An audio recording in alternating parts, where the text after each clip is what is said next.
Hello friends, இன்றைக்கி நம்ம பார்க்க போகிறது பன்னீர் பட்டர் மசாலா. அதுக்கு தேவையான பொருள் வெங்காயம், தக்காளி, பன்னீர். இதை கட் பண்ணி வச்சுக்கலாம்.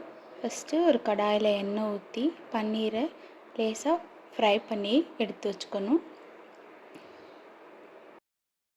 அதே எண்ணெயில் வெங்காயம், முந்திரி பருப்பு, தக்காளி, தேவையான அளவு உப்பு போட்டுட்டு கொஞ்சமாக மஞ்சள்தூள், மிளகாய்த்தூள், கரம் மசாலா சேர்த்து இப்போது ஆற வச்சு அரைச்சி எடுத்து வச்சுக்கலாம். அடுத்ததாக கடாயில் எண்ணெய் ஊற்றி அதில் பட்டை, கிராம்பு, அன்னாச்சிப்பூ சேர்த்துட்டு அரைச்சி வச்ச மிக்ஸை இதில் ஊற்றணும். தேவையான அளவு தண்ணி ஊற்றி கலக்கிட்டு உப்பு சேர்த்து நல்லா கொதிக்க விடணும். ஃப்ரை பண்ண பன்னீரை சேர்த்து 2 நிமிஷம் வேக வைக்கணும். அடுத்து கொத்தமல்லி தூவிட்டு இறக்கிடலாம். இதை சப்பாத்திக்கு ட்ரை பண்ணி பாருங்கள், சூப்பராக இருக்கும். ட்ரை பண்ணிவிட்டு கமெண்டில் எப்படி இருக்குன்னு சொல்லுங்கள்.